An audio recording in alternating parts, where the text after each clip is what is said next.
गांव की भूतिया कहानी, छाया वाली हवेली। बहुत समय पहले की बात है। एक छोटा सा गांव था जिसका नाम था कोटवाड़ा। गांव के लोग शांतिपूर्ण जीवन जीते थे, परंतु गांव के किनारे एक पुरानी और वीरान हवेली थी जिसे छाया वाली हवेली के नाम से जाना जाता था। कहा जाता था कि वहां पर रात में कुछ अजीब घटनाएं होती थीं। हवेली के पास जाते ही लोगों को एक अजीब ठंडक महसूस होती थी और हवेली की खिड़कियों से कभी कभी छायाएं दिखाई देती थीं। गांव के बुजुर्गों का कहना था कि उस हवेली में सालों पहले एक अमीर जमींदार रहा करता था। उसकी एक बेटी थी जिसका नाम मालिनी था।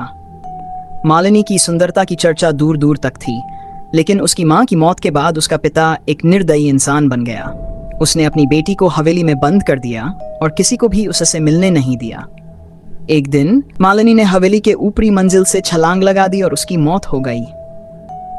कहते हैं कि तभी से मालिनी की आत्मा उस हवेली में भटक रही है।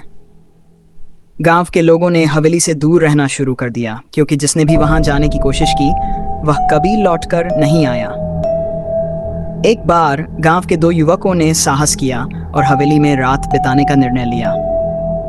गांव के लोगों ने उन्हें मना किया, लेकिन उन्होंने किसी की बात नहीं सुनी। रात के समय जब वे हवेली में दाखिल हुए तो उन्हें अजीब सी आवाजें सुनाई देने लगीं।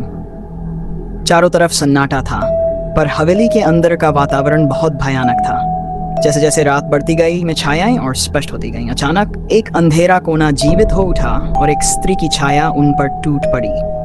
उन्होंने डर के मारे भागने की कोशिश की, लेकिन हवेली के दरवाजे अपने आप बंद हो गए। अगली सुबह जब गांव के लोग उन्हें ढूंढने पहुंचे तो हवेली का दरवाजा खुला हुआ था, लेकिन दोनों युवक गायब थे।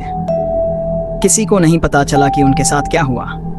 उस दिन के बाद से कोई भी छाया वाली हवेली के पास नहीं गया। कहते हैं कि मालिनी की आत्मा अब भी हवेली में भटक रही है, अपने साथ किसी को ले जाने की प्रतीक्षा कर रही है।